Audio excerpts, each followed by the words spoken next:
Well, that was somewhat of a first half of football, I think, that we just saw between the Giants and Saints. What's going on, everyone? Welcome inside another halftime edition of the Straight Up Saints podcast powered by 4D. This has not been riveting football. Just to put it bluntly, this has been really rough between two teams that obviously right now do not have playoff aspirations, with the Saints at 4-8 and the Giants even worse at 2-10.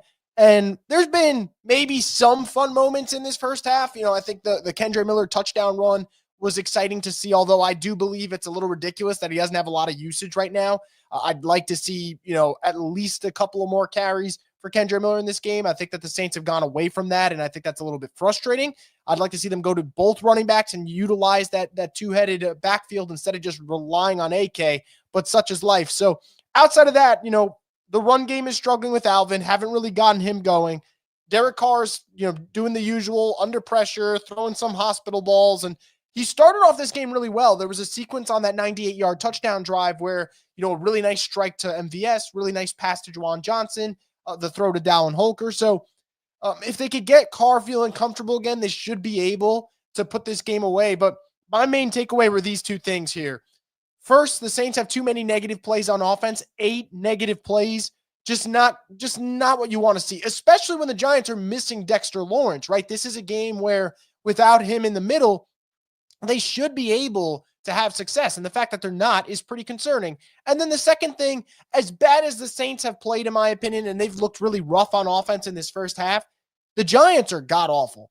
Drew Lock is god-awful. And honestly, this might sound ridiculous. If I'm the NFL, I think about investigating what the fuck that Drew Lock run was. The man had a first down and decided, I'm good on the first down. I'm actually going to pivot towards the right and try to pick up some extra yards, and instead gives up that first down conversion. So, what an ugly half between two football teams that, like I mentioned, they're not going anywhere this year. One team's already fired their coach. The other team might fire their coach after today. Who the hell knows with the way the Giants have looked. So it's been a rough game. Blake Grupe's got 2 missed kicks already, has the missed 53-yarder, and then has the blocked 60-yarder. In these conditions, you're really not going to be able to kick that much anyway. So I think if the Saints can show a little bit more aggression, that'd be great. But yeah, just not getting enough from your quarterback, not protecting your quarterback. And, if I could say one thing personnel-wise, it would be play Kendre Miller more. Do not show us Jamal Williams at all. He's had a kick return that's gone nowhere. He had a penalty on special teams, and he got stuffed on the fake punt that they try to pick up the first down on. He's practically useless. I know that sounds ridiculously rude, but I don't know what other way to say about it. So that's kind of been my assessment of this first half. And of course, can't forget Darren Rizzi absolutely ripping Matthew Hayball a new one. And that was interesting to say the least. So I'll get into any comments that you guys have. So make sure you guys hit the like button and share your thoughts. But before we do that, just want to get a quick word from Theo's Pizza. Scan the code now and tackle your hunger with Theo's Pizza, your neighborhood pizza with 5 convenient locations. Who dat? Your taste buds are about to find out. Once again, thank you to Theo's Pizza. So let's go with what you guys have in the chat. Forgive says throw across the middle for 30 yards. No, throw 3-yard check down on 3rd and 7. Both quarterbacks, man, this has been really bad football. And I know that there's nothing you could change, right, about the Saints or the Giants personnel-wise. But this has been, just from a viewing standpoint, a really, really tough game. Margaret calling it a brutal game, and she's absolutely right. And then Joby saying, this game is awful. There's no other way to play it. I mean, Drew Lock and Derek Carr are just taking turns being just check down commanders in this game, which is tough to watch from a fan perspective. There's been missed opportunities on both sides. And this is, like I said, when you come into this game and you see two teams with as egregious records as they have, and just combined, I believe, are 12 games under 500, if I were to combine the two records, you're expecting poor football, and yet when you see it on display, it's somehow uglier than you could have imagined, and that's where you get to the point where it's 7-3 at halftime. Cooler Beat says, you would have thought it was a 2018 no call the way Rizzi threw his hat and headset on the sideline. Yeah, Rizzi was hot, man, and I kind of get it, right? Like, I think that in that situation, Hayball is supposed to be the last man standing, kind of trailing behind, and for him to kind of insert himself and put him in a bad spot, they're lucky the holding penalty happened. And honestly, I'm being genuine right now. If that holding penalty doesn't get called, do the Saints lose this game 10-7? Like, this is how much of a struggle it's been for them offensively. Like I said, 8 negative plays in the first half. Are they able to have another touchdown drive at this point? I don't know. And, I think we're going to have to start having a conversation about Clint Kubiak and what he can and can't do And without Taysom Hill, this offense cannot do a lot of stuff. And I know the quarterback play has not been good, as Jerry's saying here, bench Carr, but this is tough, really tough sledding right now. Cable Guy says preseason level. Yeah, it feels like a preseason game. I don't think there's any question about that. Austin says, so tired of watching Derek Carr throw every pass off his back foot. All he's good for is deep throws, which only happens every blue moon if he has time to throw, which also doesn't happen much either. Yeah. Look, I'm done debating about Derek Carr. He's a limited quarterback. He'll make an occasional good throw or two, but like, if I had to tell you that everything has to be perfect for Derek Carr to be good, then you know what, man? You're just not the guy, because the situation is not always going to be perfect in the NFL. You're not always going to have a perfect pocket. You're not always going to have guys wide open down the field. So I'm just not loving this performance from him. I thought he started off strong, but he's been pretty rough the last, let's say, 15 minutes of game action. Shane O'Mac says, may leave the TV now and go see Gladiator 2. Look, I didn't love the Gladiator sequel, but I can promise you that's probably a better idea than watching the second half of this football game. I do not think this is going to be a fun second half. At least for Gladiator, you'll get some good action sequences in there that you'll enjoy. Brian says, bench Carr. Jerry G says, this game is ass. Max says, bench both teams. Max says, we have like 15 rushes up the gut for 2 yards and like 5 rushes to the outside for 50 yards. Look, they had a little success with Alvin on the scoring drive and Kendre Miller. They have not been able to replicate that. And again, I would like to see them get both running backs on the field at the same time. Give the Giants a different look. And right now, and maybe I'm being a little ridiculous, I think with the way that the Saints are operating on offense, it kind of feels like I'm watching a Pete Carmichael-led offense again. Margaret says, tell me how Carr can be this bad. He's either throwing long passes or in panic mode. Yeah, when he doesn't get protection, he just full-on goes in panic mode, kind of bails out on the play early. And I get it. No one wants to get hit. And I know these guys take a beating and couldn't do a quarter, a tenth of the beating that these guys took. But, like, you cannot always bail on the play. Give a little something, roll out a little bit, try to extend it. It's just very frustrating. This is not a good half of football for Derek Carr. Rachel says they're giving us the game and we still may lose. Yep, it's possible. I don't think the Giants can really get anywhere right now outside of maybe that special teams return. Like, if they could get another punt return, maybe, but I don't know how they're going to manufacture points. Because as bad as the Saints have been, and they've been bad, the Giants look like another level of bad right now. Forgive says we really need a spark right now. Put Rattler in or something. These checkdowns are so annoying to watch. Look, you got to lean on your running backs, but be a little bit more creative. They're not being creative in the running game right now, and they're not getting more usage out of Kendre Miller, which is a little surprising to me. And even Alvin, like, Alvin's been great as a receiver so far today. That's been about it, But I do think there's opportunities. I think MVS in that 2-minute drill, opportunity, low throw from Derek Carr.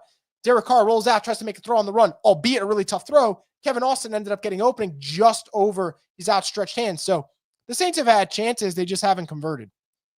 Rachel says, why was Richie so mad? Really mad at Hayball for not kind of putting himself in a position where he's trailing. He's the last man back on the punt coverage. That's where the frustration stems from. Cody says, is Jamal Williams the biggest free agent bust since Bird? Maybe, but, with Jairus Byrd, you expected an all-pro caliber player, and he just obviously wasn't that. He was never healthy. Jamal, I expected like a solid role player. He's been garbage. I guess from a money standpoint, it's not as bad, but he's a bust. No doubt about it. Jamal Williams has done nothing for this team. Austin says 3rd and 16, handing it off to Kamara with blocks on Burns. He blows up every play. Where are the motion plays? Like I said before, not a lot of creativity. That 3rd and 16 handoff, the sign of a team that says, let's just get rid of this drive. We'll send it to our defense.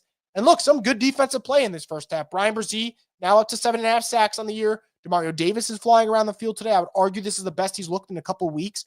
Kool-Aid McKinstry winning his matchups right now against Malik Neighbors. So some good, but most of that good's been on defense, and that's been about it. Timo says McKinstry's that dude. I totally agree. Derek says underthrows, overthrows, and they say the starting O-line is back together. Max says, why is Jamal Williams a kick return anyway? Stupid. A few weeks ago, he did that weird thing where he almost knelt at the 1 or whatever. Yeah, like I mentioned before, guys, I don't know what Jamal Williams is good for. And it sounds like a dick move of me, but what else am I supposed to say? Max says Kubiak's in his bag today, but it's the wrong bag. It's a don't touch these bag. Sean says Carr has to go.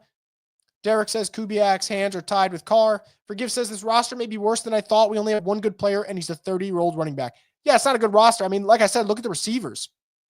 Kevin Austin, MBS, Dante Pettis. That's what you're relying on. Those 3 guys were not relied on early in the season. 2 of them weren't on the roster during the season. So it's kind of rough. Trey Gibbs says, I really enjoyed Gladiator 2. No, I had fun with Gladiator 2. I just didn't think it was that good of a movie. I really thought my thing for legacy sequels, if we don't need them, like I need to feel like it was moving the plot of the original. Didn't feel that way for Gladiator. A little sidetrack there, but Timo says, we're lucky we got MVS. We're a Panthers level team without him. I think that's a fair thing, right? Like, I really think this passing game without MVS would be just downright anemic. And thank God he's in there. But, would have been nice to see him with the full array with guys like Olave and Shaquille. And then what does that look like? Japanese Hercu says, Kendrick's balling. Keep feeding that man. I'd like to see him get more touches. Kind of frustrating that he hasn't. Has the touchdown run, which was great. He's had a really good kick return. So he's been doing his thing. D23 says, they're so boring to watch, man. Just 24/7 boredom. Yep.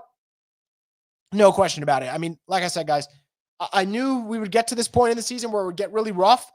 Today is another level, though. Today's one of those days where you start kind of like twiddling with your thumbs while you're watching the game. And you're going, man, I could probably do anything better than this. Derek says, Carr laughs and talks to the opposing bench like he's that. I have noticed that. There is definitely a confidence in him, which I know you need in this league, but I know fans probably don't appreciate it.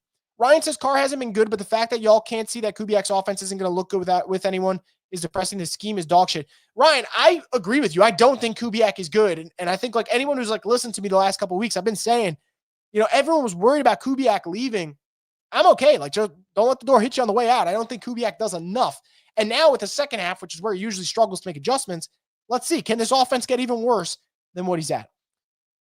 Paul says the Saints have their starting offensive line intact. What is the problem against the worst team in the league? Yeah, it's an issue. And again, no Dexter Lawrence for the Giants. So their best defensive lineman is not even out there, and the Saints are struggling to really protect. Derek says Saints fans, neighbors outside Louisiana have been enjoying football season for the last couple seasons with making noise during games.